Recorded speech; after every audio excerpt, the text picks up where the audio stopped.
जय हिंद दोस्तों, मैं हूं आशीष और आप सबको इंडिया में जान पर स्वागत है। दोस्तों, इजराइल और फिलिस्तीन के बीच विवाद खत्म होने के ठीक 2-3 दिन के बाद इजराइल अपना सबसे बड़ा दुश्मन ईरान पर कार्रवाई करना शुरू कर दिया है। आप सब जानते हैं 2 दिन पहले ईरान ने दुनिया के सामने अपना एक नया आर्म ड्रोन को रखा था और वो ड्रोन का नाम दिया था गाजा। ईरान ये ड्रोन को फिलिस्तीन लोगों की याद में बनाया था, लेकिन ये ड्रोन दुनिया के सामने आने के ठीक 1 से 2 दिन भी नहीं हुआ था, इजराइल ने इस ड्रोन का बाजा बजाना शुरू कर चुका है। अब खबर आ रहा है कल रात को ईरान में जहां इस ड्रोन वगैरह बनते हैं उस फैक्ट्री में बड़ा धमाका हुआ है और उस धमाके में 9 लोग आहत हुए हैं। ऐसे में दोस्तों इजराइल का तारीफ करना बनता है, क्योंकि इजराइल अपने दुश्मन को बढ़ने से पहले उन्हें ख़त्म करने की कोशिश करता है। दोस्तों, ऐसे नीति आज से 2500 साल पहले भारत में चाणक्य जी का था, आचार्य चाणक्य जी का था। लेकिन दुख की बात यह है हम आज आचार्य चाणक्य जी का नीति को सिर्फ किताब में रखकर घूम रहे हैं, उन्हें अप्लाई नहीं कर रहे हैं। अगर हम उन्हें अप्लाई करते देश आज़ाद होने के बाद तो आज पाकिस्तान होता ना, चीन आज हमें इतना आंख दिखाने की कोशिश करता। दोस्तों, हम अहिंसा करते करते हमारा सिस्टम और हमारा सोच को नपुंसक बना दिए हैं, जिसका खामियाजा आज हम उठा रहे हैं। छोड़िए, ये एक अलग टॉपिक हो जाता है, इस पर कभी और बाद में डिटेल्स में बात करेंगे।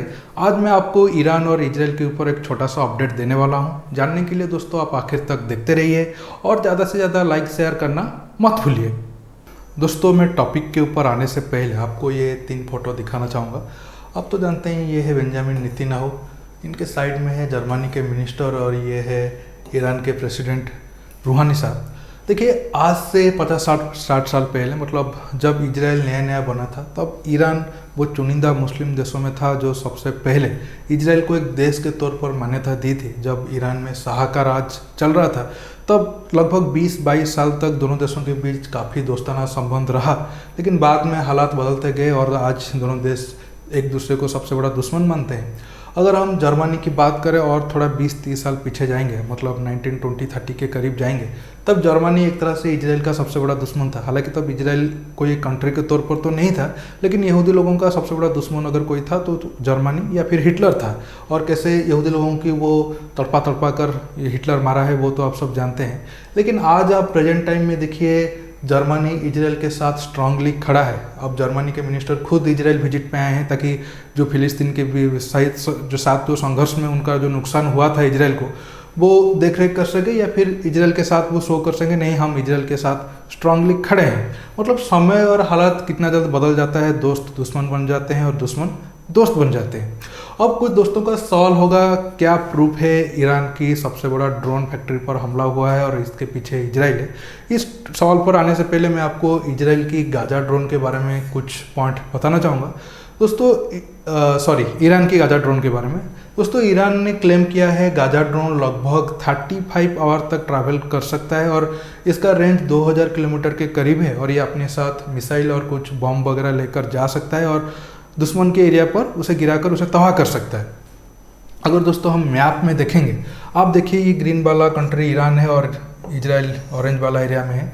अगर ईरान की तेहरान से हम तेल अवीव की डिस्टेंस देखेंगे तो ये लगभग 2300 किलोमीटर के करीब है। लेकिन अगर हम गाजा ड्रोन को बिल्कुल सीमा से अगर हम लॉन्च करेंगे तो ये आसानी से इजराइल पर अटैक करके वापस आ सकते हैं, अगर ये इजराइल के एयरफोर्स से बच गया तो।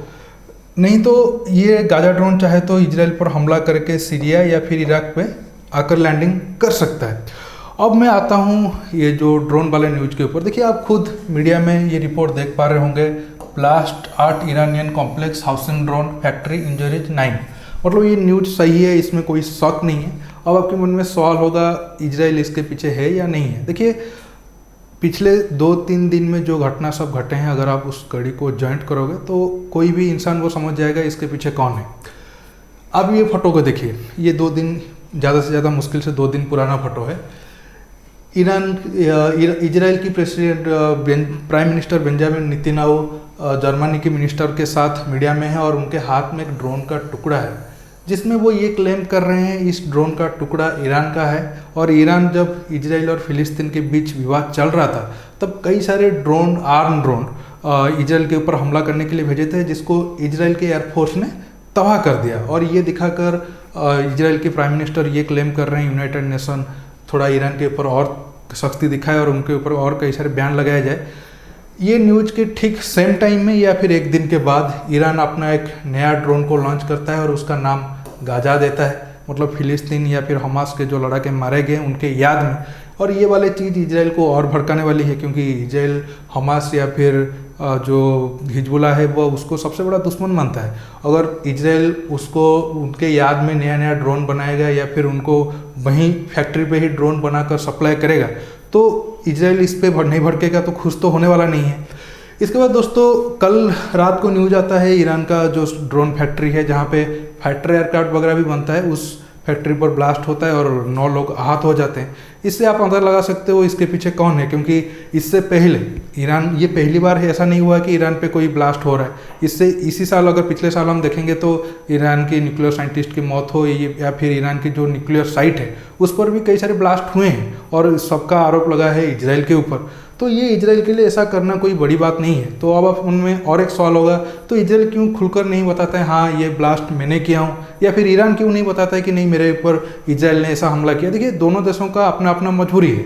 अगर हम इजराइल की बात करें, अगर इजराइल खुलकर बोलेगा हाँ मैं ईरान पर हमला किया हूँ, तो एक तो उसका इमेज इंटरनेशनली खराब होगा, दूसरा ईरान के ऊपर भी प्रेशर आएगा या फिर उसके बाद एक हक आ जाएगा कि वो खुलकर इजराइल के ऊपर हमला करे।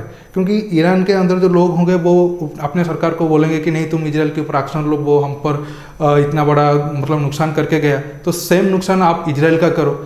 अगर इजराइल बोलेगा कि ईरान बोलेगा कि हाँ इजराइल मेरे ऊपर हमला किया है, तो एक तो ईरान का कमजोरी शो होगा, मतलब वो जो इमेज बना के रखा है हाँ मैं बड़ा पावरफुल मुस्लिम कंट्री हूँ और अपने लोगों के सामने जो रखा है कि मैं कुछ जब चाहूँ अमेरिका और इजराइल को चुनौती दे सकता हूँ, वो सब फीका पड़ जाएगा। इसके साथ साथ वही सेम लोग मतलब ईरान की सरकार के ऊपर दबाव डालेंगे कि नहीं तुम इजराइल के ऊपर एक्शन लो। मतलब छोटा मोटा जंग करना अलग बात है, एक बड़े लेवल पर जाकर लड़ना या फिर कोई भी और मिसाइल फिसाइल आप फायर करते हो तो फिर ईरान और इजराइल के बीच विवाद बढ़ सकता है। तो ऐसे में दोनों देश मतलब खुलकर नहीं बता पाएंगे, लेकिन जो समझदार लोग हैं वो आसानी से समझ जाएंगे इसके पीछे कौन है। दोस्तों इजराइल ये हमला करके ईरान को ये शो कर दिया वो जब भी चाहे ईरान पर कहीं भी कुछ भी कोई भी मिलिट्री टारगेट हो उसे वो आसानी से टारगेट कर सकता है। दोस्तों आज के टॉपिक में बस इतना ही। आपको ये वीडियो कैसा लगा नीचे कमेंट बॉक्स में कमेंट करके बताइए। दोस्तों ये वीडियो को ज़्यादा से ज़्यादा लाइक शेयर करने के साथ साथ आप मेरे चैनल को सब्सक्राइब करना मत भूलिए और सब्सक्राइब बटन के पास जो बेल आइकन है उसे प्रेस करिए ताकि आगे आप मेरे आने वाले वीडियो को मिस ना कर सके। दोस्तों रहता हूँ बहुत जल्द एक न्यू टॉपिक के साथ मिलूंगा। नमस्कार, जय हिंद।